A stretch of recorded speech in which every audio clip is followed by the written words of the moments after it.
Hi welcome to mystery facts. ఈరోజు మనం తెలుసుకోబోతున్నాం the colour disease where sounds are seen. Sounds surprising right? Yes, కొందరికి యాక్చువల్గా వినిపిస్తాయి colours and sounds కనిపిస్తాయి. వాళ్ళకి రెడ్ అనే కలర్ అంటే సౌండ్ లాగా కనిపిస్తుంది. గిటార్ మ్యూజిక్ అంటే రెయిన్బో ఫామ్లా కనిపిస్తుంది. ఇక ఇదొక పవర్ఫుల్ ఇమాజినేషన్ కాదు, it's a real brain condition. Name ఏంటో తెలుసా? సైనస్థేషియా. ఇది ఎలా జరుగుతుందంటే when two senses cross wires inside the brain, sight, sound, taste అన్నీ మిక్స్ అయిపోతాయి. ఎగ్జాంపుల్ చెప్పనా? ఒక చెట్టు వీచే గాలి వాళ్ళకి గ్రీన్ కలర్లో కనిపిస్తుందంట, మరియు ఒక రెడ్ కలర్ ఒక ఫ్లూట్ లాగా వాయించినట్టు వినిపిస్తుందంట. కానీ ఇది అందరికీ సేమ్గా ఉండదు. Each synesthetics has their own version of this world.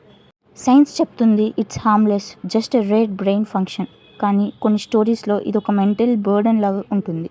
అలాంటి వాళ్ళు చెప్తారు, నాకు లైట్ చూసి హెడేక్ వస్తుంది, సౌండ్స్ నాతో మాట్లాడుతున్నాయి, సో దిస్ ఎ గిఫ్ట్, లేక మైండ్ నుంచి వచ్చిన కర్సా. సో ఈ వరల్డ్లో చాలా మిస్టరీస్ దాగి ఉంటాయి. This synesthesia, the mysterious colour disease where reality blurs and sensors collide. అయితే ఈ సైనస్థేషియా ఒక వరమా లేదా శాపమా? మీరేమనుకుంటున్నారు? For more subscribe.